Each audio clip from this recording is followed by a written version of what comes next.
to the Feed You podcast, giving you the real scoop on raising your business to new heights. Expert education, inspiration, and motivation to fuel your purpose, your passion, and your profits. Here's your host, Elisa Connor.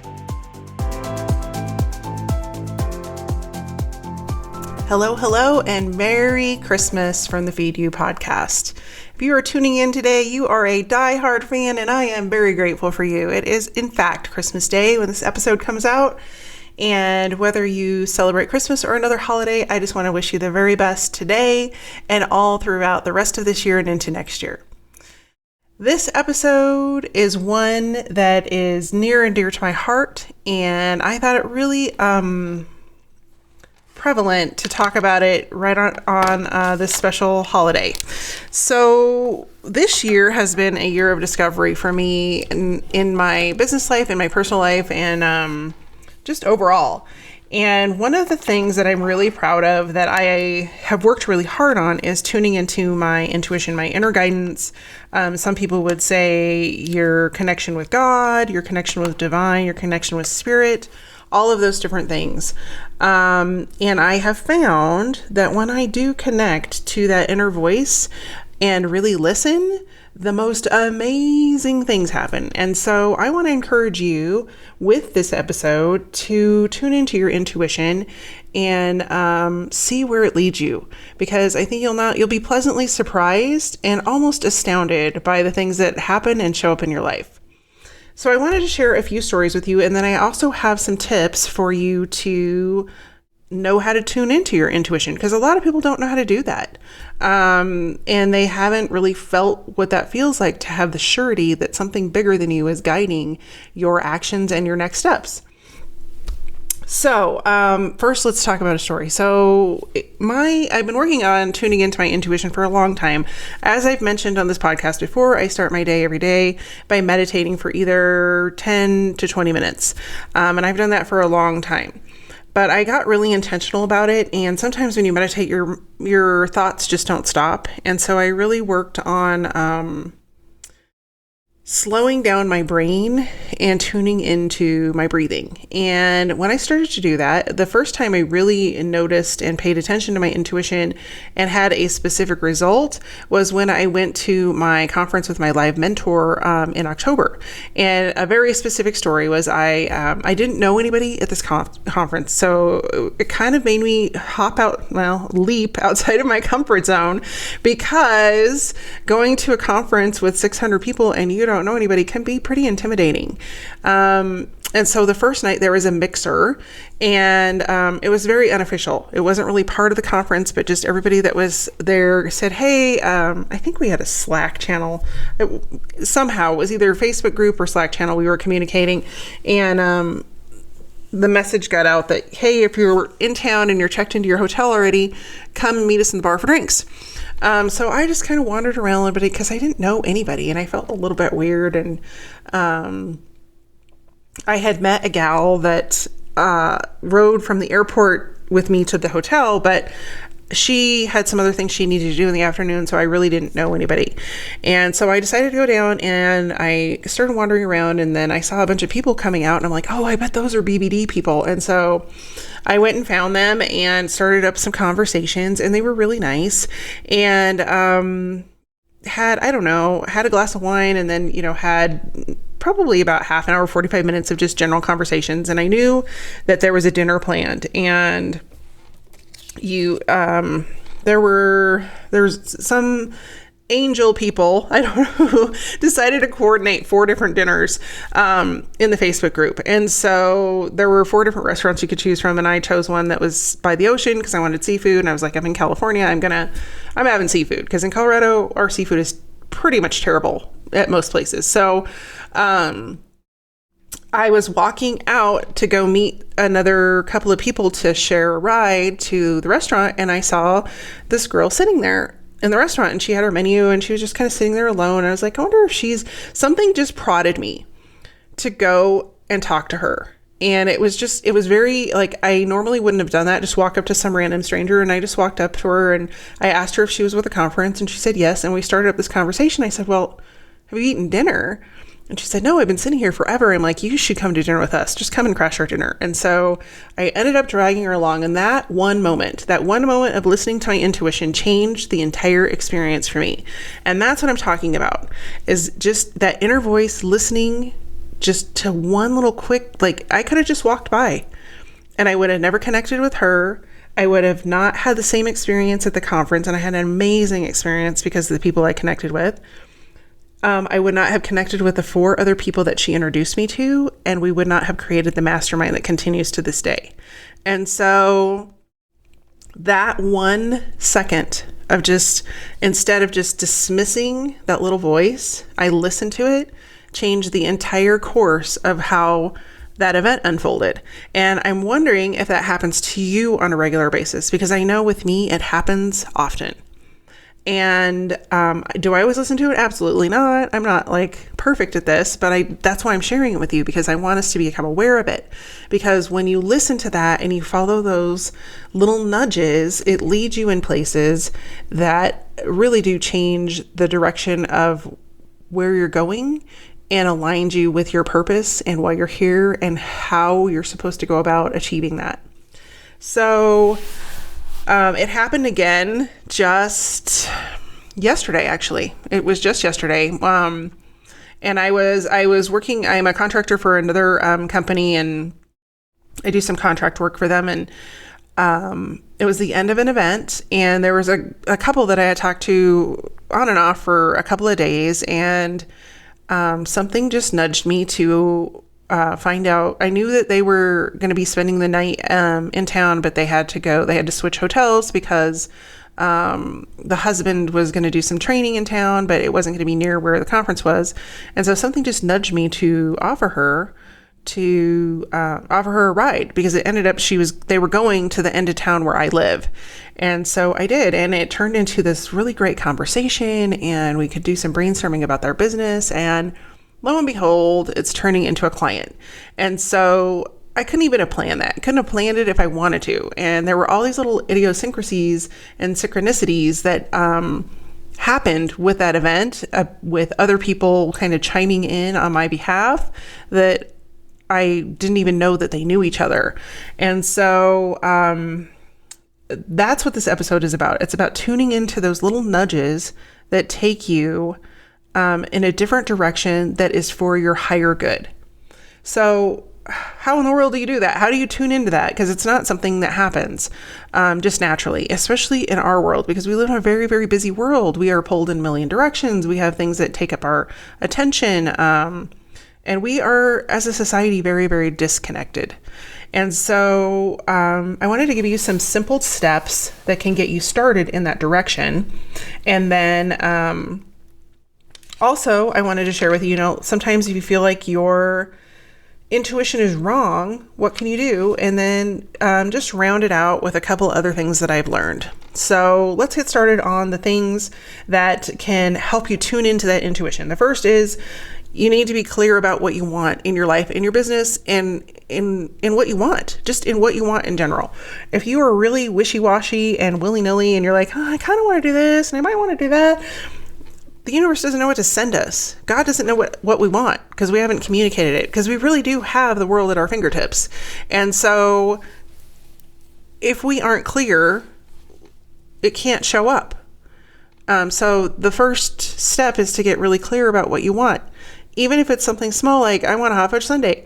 If you put it out there and all of a sudden you're like, oh, somebody's bringing me hot fudge sundae. So just play with it and see what happens. But you have to get clear about it, because if you're really wishy-washy, then it can't show up. And it means you're wishy-washy on the inside and outside. And so getting clear about what you intend and what you want. And we just talked about that in the goals episode last week. And we're going to continue to talk about it in setting those 90-day goals next week. But I just really want you to take the time. And for me, the way that I get really clear is I journal, because we have a lot of noise in our heads.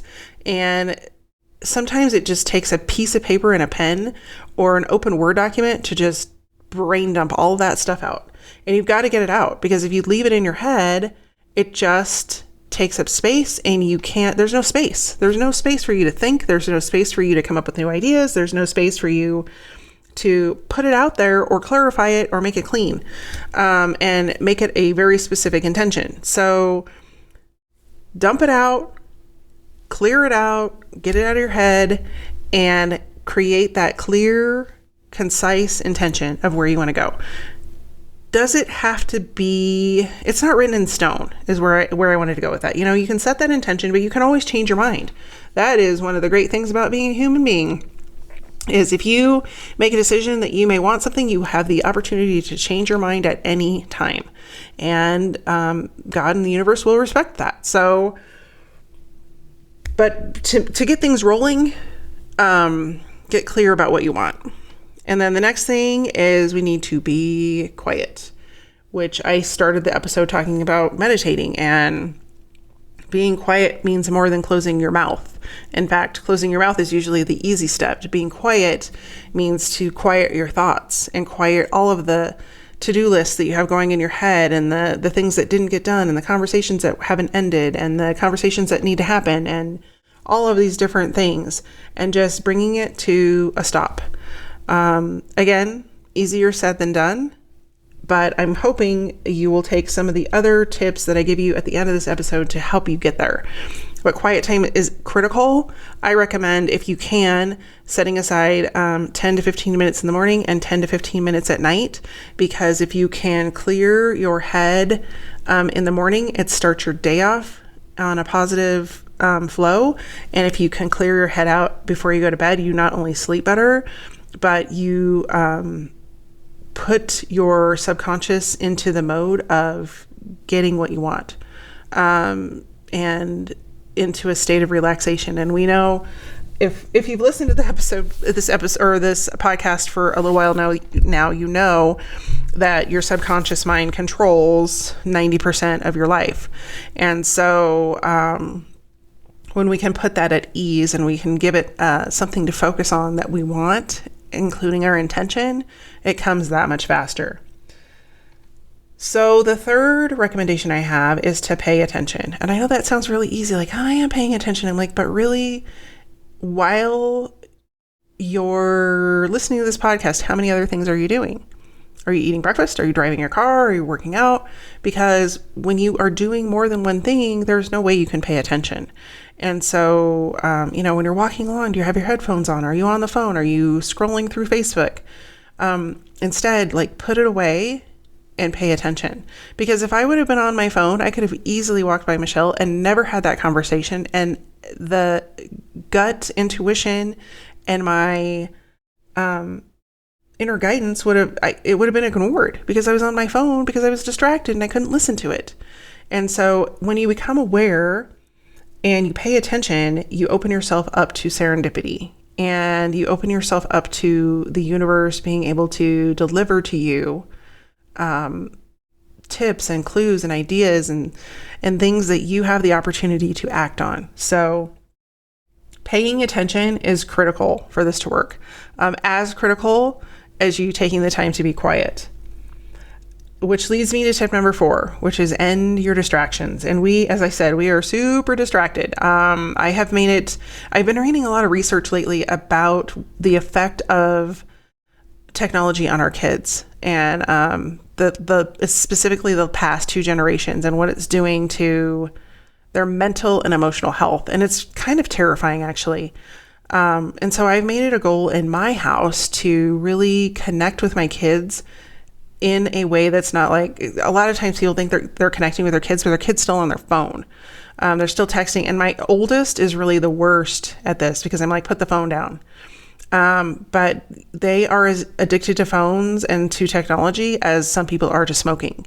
So when you can set that aside and you can turn off your distractions, you can turn off your phone, you can turn off your social media, you can turn off the TV, you can turn off the radio. The news is another one that people go crazy. You open the door to opportunity to connect with people, to deeply connect with them, and to deeply connect with their inner guidance, deeply connect their inner guidance to your inner guidance, which is how magical things happen. And so I know it's impossible to do that all day long because of the world we live in, but try it out for like 10 or 15 minutes a day. Try it out when you're having a conversation. Put your phone away. When you go to lunch with a friend, put it away. There is nothing that says to them quicker, you're not that important to me, when you leave your phone on the table.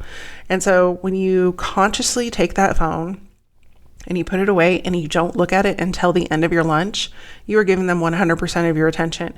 And if they don't put their phone away, I ask them to do that, because it encourages both of you to be present and to have a conversation and have deep connection. And that's a big component of what's missing in our world.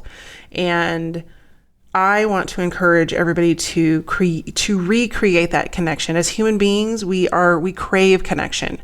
And so when we can have those connected conversations, we can have the ability to open ourselves up to new experiences and new ideas, and the nudgings of our inner guidance system, wonderful, wonderful things will happen, and your life will really go on super speed into the direction you want it to go.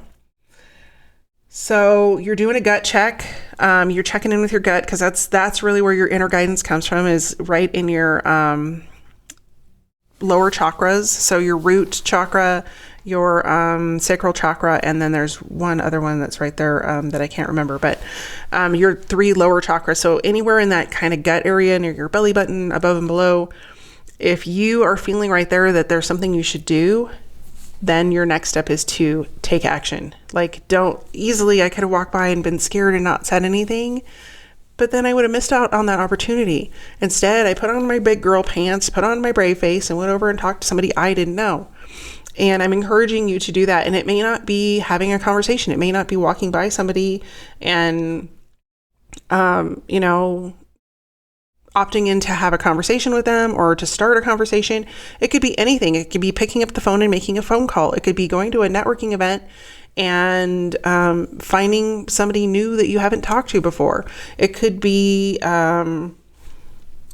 doing a Facebook Live. A lot of times video is very terrifying for people. It could be giving a speech. It could be any number of things. Something that you are being prodded to do, and you listen and you take action and you don't let fear take over. That's what I'm imploring you to do, is like, listen to your gut, don't listen to the fear, and just do it. Because when you do and you take action, then the magic starts.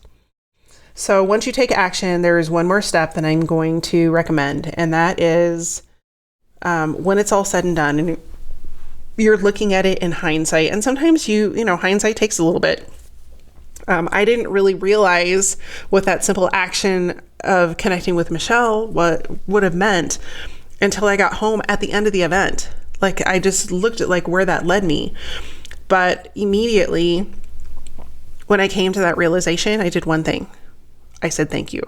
Because when you can reflect and give thanks to your intuition, it shows up more often. And it shows up in ways that you would not expect, that you can't even really imagine. And the energy around gratitude, I've talked about many times, basically tells God and the universe, thank you, I want more. And thank you, I'm listening. And so when I have done that, when I have really taken those steps and ended with a thank you, it happens even faster the next time.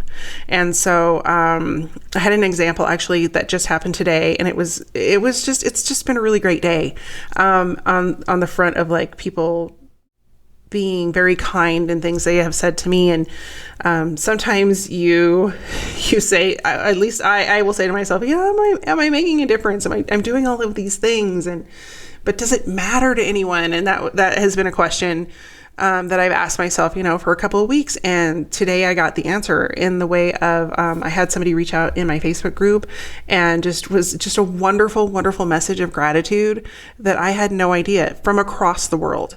And so that just was very heartening to me. It just it made me not only smile, but it almost made me cry, because you do these things. And when I create this podcast, I really create it from the heart, because I want to be able to help people. That's really the why behind my business. I want to help people grow their business. I want to help them change their lives. I want to help them connect deeper. And so when I get these messages of gratitude and the sharing of how I've impacted their lives from a country thousands of miles away, that is so meaningful to me. And it just, it's not that it feeds the ego, because yeah, that's nice that it would feed the ego, but it really feeds my heart. So, I had a couple of those heart feeders, this just today, and I'm just so grateful to everybody that listens and everybody that I get to interact with, and to know, that it is making a difference. So I wanted to share that with you, but, sometimes we will trust in our intuition, or what we think is our intuition, and we're wrong. Oh my gosh, that is the worst feeling. And I've had that happen, where I'm just so sure that this is what I'm supposed to do, and then I'll make the decision and I'll go do that, and it just turns into a huge heartache or mess. And so what do you do? Because then it's hard to trust your intuition the next time. Well, there's a couple things that I wanted to present to you to give you a different perspective. One is directly connected to your intention. So if you think you've set your intention, but you just, I always say you kind of like are half-heartedly controlling your thoughts and your focus, it's going to show up as like this hot mess, and you don't want that. So when you're creating that intention and you're focusing on your intention, make sure you're wholeheartedly invested in what you want.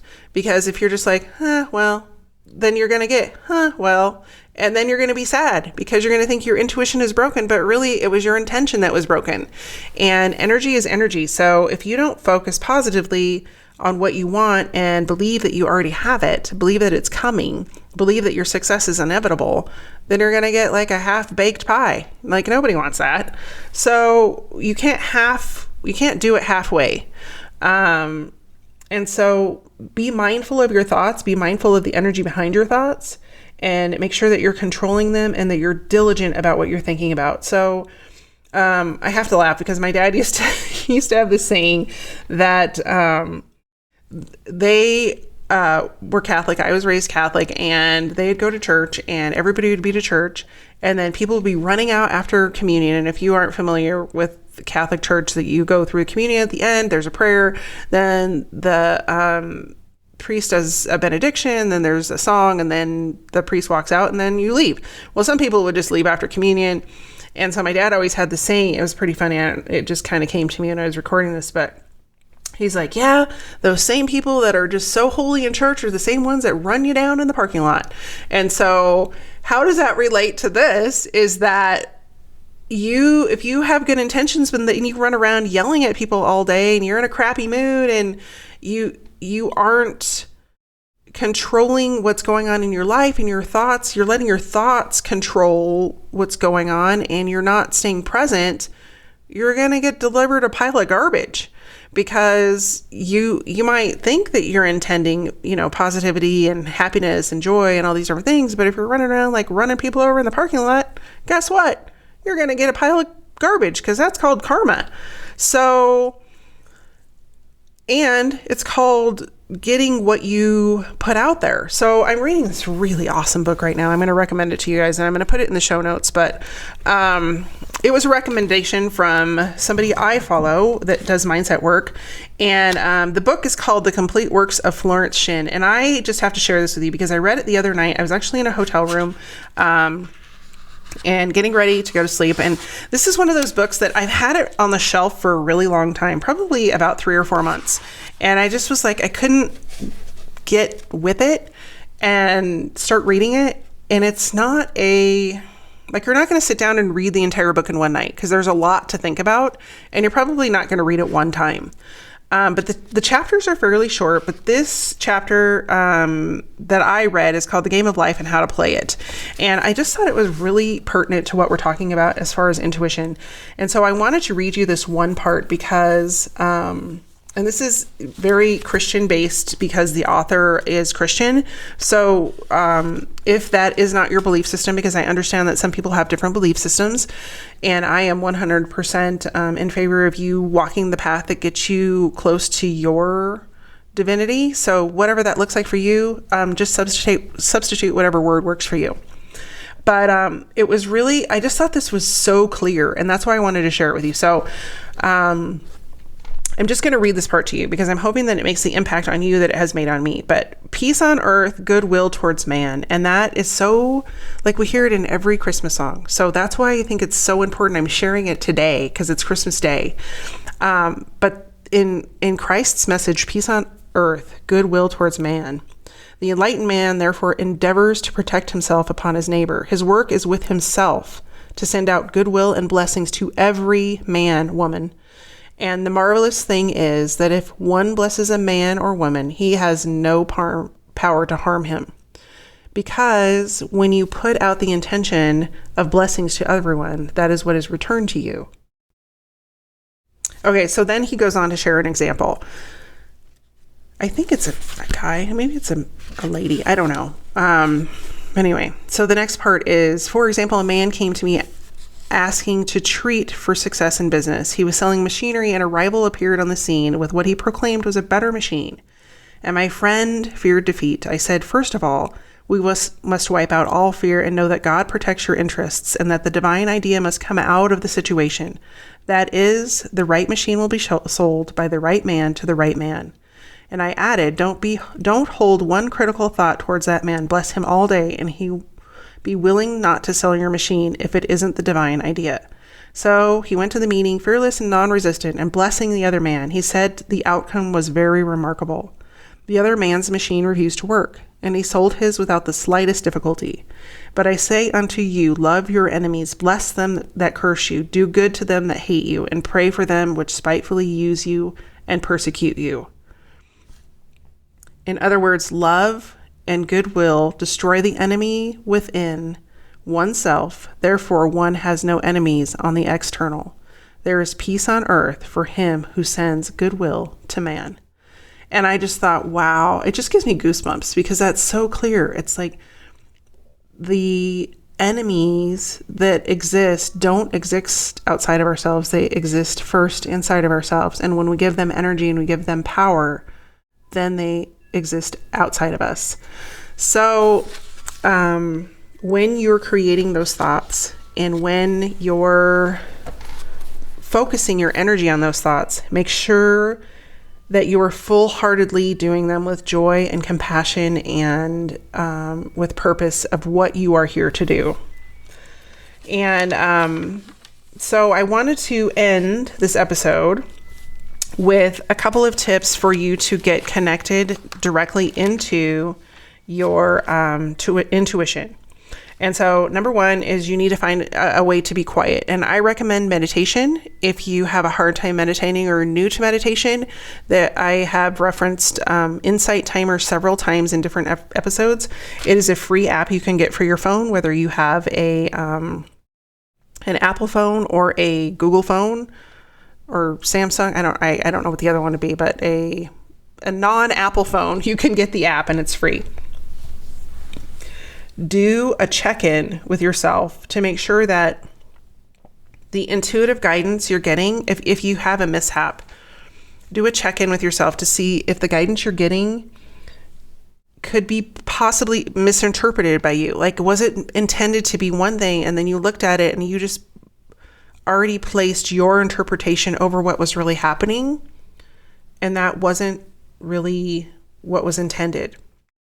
I was trying to think of an example to give you of what this looked like. So, but sometimes things happen in our lives that we don't think are in our best interest. So, for example, if you were working at a job for a really long time, and here, this is a perfect example. When I was in corporate, I worked in a position for quite a long time. I had built a team. I was managing a few people, and I kept getting passed over for promotions, and I couldn't understand it because I was doing all the things that I was supposed to be doing, and I was doing them right and I was excelling. But the reality is that I was not happy in that position. I could do all of the actions and I could do them well and I was good at them, but my unhappiness was shining through.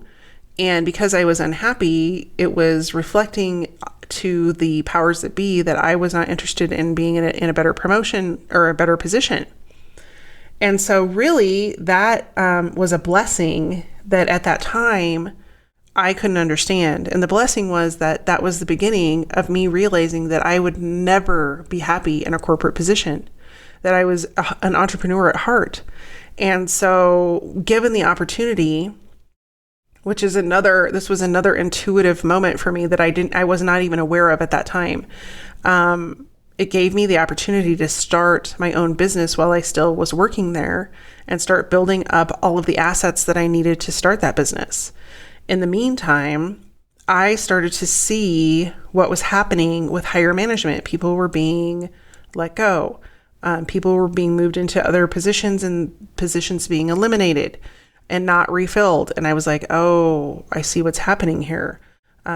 Things are going south, basically. And so I actually told my team, and then one other person that was not on my team that was friends with people on my team, I said, as I was getting ready to leave, I said, you need to be looking for a job.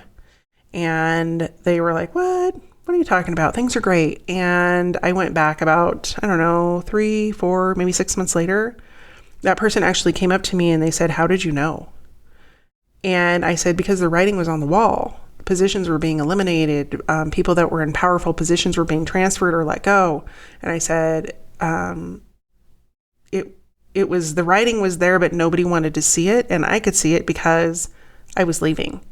And so, needless to say, that company got bought and sold and dismantled by a higher. We got originally purchased by one of the largest companies in the country, which then, frankly, just chewed us up and spit us out and delivered the pieces they wanted into other entities in their business. And the rest just got sold off, which meant everybody in that company pretty much lost their job in one way or another. And so sometimes those gifts that, you don't see when you're in the moment because you're so caught up in the moment are really for your best interest. And so when you have that stuff happen to you, look at that and ask yourself, okay, what really is going on here? Because it could be that the universe is trying to deliver to you what you really want, but you're not even aware of what it is that you really want. And so what are some ways to get those answers? Well, start asking really good questions. Start asking yourself questions and journal out the answers, talk out the answers, talk it out with a friend. Journaling for me is just a very private and personal journey. And so sometimes I start there and then I take what comes out and I'll go talk with a friend about it. But that's a great way to do it. Shut your brain off for a little while. Go do something either active or creative. A great way to get out of your head is to go do a really hard exercise class or go run or something. Play tennis, whatever you like. There's so many options out there to move your body, but to move it and not have the extra brain power to think about things because you're thinking about breathing and not falling off the treadmill or whatever that might look like, really will help you quickly align to what's really going on. And so a few other things that you can ask yourself if you feel like your intuition led you wrong are, did you take action? You got the nudge, but did you act on it? And if you didn't act on it, or if you did act on it, did you act on it quickly enough? Because those nudges don't last forever. Let's go back to the original story. Michelle was sitting there. If I would have walked by and then come back 10 minutes later, she could have been gone. And then it would have been too late. And so the intuition would have been right, but I didn't act fast enough. And so ask yourself those questions, did you take action? Did you take it quickly enough? And if not, then you have the opportunity next time you get a nudge to take action quickly. And then last but not least, it's important that you trust yourself. It's important that you build that trust with yourself. It's just like building trust with anybody else. It's not going to happen overnight. And especially if you haven't trusted yourself in the past, So when you're building that intuition, give yourself the grace to get to know yourself again. That sounds a little bit out there, but you have to build that trust relationship with yourself in order for your intuition to become trusted. So again, I'm going to leave you with this quote from Florence Shinn because I just think it's so perfect for today's episode. And I'm hoping you'll take it out into the world and into your life and into the new year. So in other words, love and goodwill destroy the enemies within oneself. Therefore, one has no enemies on the external. There is peace on earth for him who sends goodwill to man. So as we are on this holy day, or as you're listening to this right after the holiday, I wish you peace on earth and goodwill towards men. I'll see you next week. Thanks so much for tuning in, and have a very, very happy holiday, however you're going to celebrate it today. And I look forward to checking in with you next week. Take care. Just a quick reminder that the SMS waitlist is now open. If you're interested in joining that course where I walk you through every step of your marketing so you can attract more clients and convert them into customers, go check it out. AlisaConnor.com/SMS waitlist. See you soon.